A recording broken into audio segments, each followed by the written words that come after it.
آج حضرت شیخ عبد القادر جیلانی رحمہ اللہ کا نام لینے والا جھوٹ بھی بول رہا ہے، دغا بھی کر رہا ہے، فراڈ بھی کر رہا ہے، مکر بھی کر رہا ہے، چوریاں بھی کر رہا ہے، قبروں کے اوپر جا کر سجدہ بھی کر رہا ہے، قبروں کے اوپر چڑھاوا بھی ڈال رہا ہے، نظر و نیاز بھی کر رہا ہے، ساری چیزیں وہ کر رہا ہے جو حضرت شیخ نے کبھی زندگی میں نہیں فرمائی ہے۔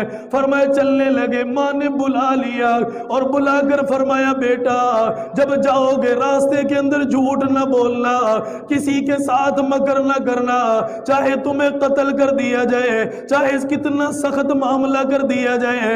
حضرت شیخ نے فرمایا چلتے چلاتے ایسے مقام پر آ گیا، لٹیروں نے ہمارا قافلہ روک لیا، ڈاکوؤں نے ہمارا قافلہ روک لیا، اور قافلہ روکنے کے بعد سب کے پاس جو مال ہے انہوں نے اپنے قبضے کے اندر لے لیا۔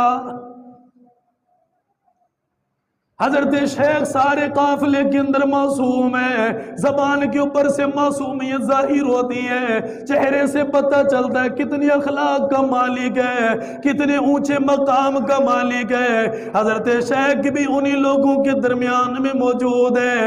ایک ڈاکو قریب آ گیا، اس نے ساری تلاشی لی ہے لیکن آپ انہیں ایک درہم بھی کوئی نہ ملا، اور وہ کہنے لگے بیٹا کیا تیرے پاس کوئی درہم نہیں ہے؟ فرمایا ہاں میرے پاس موجود ہے۔ جب میں نکلنے لگا میری ماں نے اندر لباس کے اندر سلائی کر دیا، ان ڈاکوؤں نے سارا لباس کھولا، ان کو وہ مال مل گیا۔ فرمانے لگے بیٹا اگر تو ہمیں نہ بتاتا، ہمیں پتہ نہ چلتا، یہ تیرا مال بچ جاتا۔ فرمایا کیسے جھوٹ بول دیتا، میری ماں نے چلتے وقت کہا تھا راستے کے اندر کسی سے جھوٹ نہ بولنا۔ ان کا چاہنے والا بتاؤ یہاں تک راستے پر ہے، جھوٹ نہیں بولنا۔ حضرت شیخ نے جب بتایا انہوں نے تلاشی لی، نکالا 30 درہم ملے۔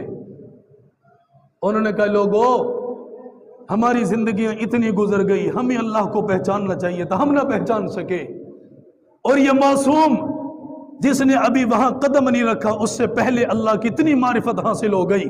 ان سب نے رو کر ڈاکوؤں نے اسی وقت توبہ کی اور ساری زندگی تقوی اور پرہیزگاری کی زندگی بسر کی ہے۔